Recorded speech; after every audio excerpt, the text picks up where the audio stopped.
Hello students, let's read the question. So the question is, read carefully the following statements and choose the correct statements from the options given below. यहाँ पे 4 statement दिए, इसको read करके बताना है इनमें से कौन सा ऑप्शन में करेक्ट दिया है कि कौन सा स्टेटमेंट करेक्ट है. Diffusion is a slow process and it does not depend upon the living system.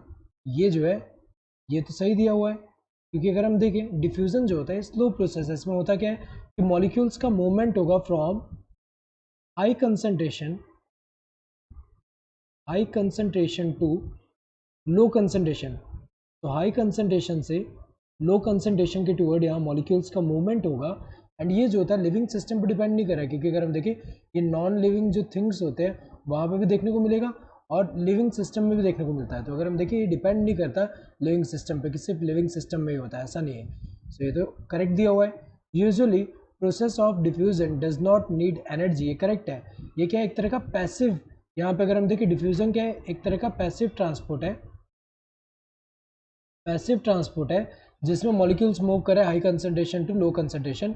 सो यहाँ पे एनर्जी का रिक्वायरमेंट नहीं है, सही दिया है. Diffusion can occur from one part of a cell to another part of the same cell or from one cell to another cell and from one tissue to another tissue. ये सही दिया हुआ है, क्योंकि अगर हम देखें डिफ्यूजन जो है वो सेल के अंदर ही, अगर हम देखें एक पार्ट से दूसरे पार्ट, जैसे यहाँ सेल के अंदर अगर हम देखें इस पार्ट से इस तरफ को मूवमेंट हो रहा है, तो ये डिफ्यूजन अगर हम देखें विद इन सेल भी हो सकता है, सेल एंड सेल के बीच में भी हो सकता है, एंड टिश्यूज एक टिश्यूज से दूसरे टिश्यू के बीच में भी हो सकता है. सही दिया है ये तो ये सही है.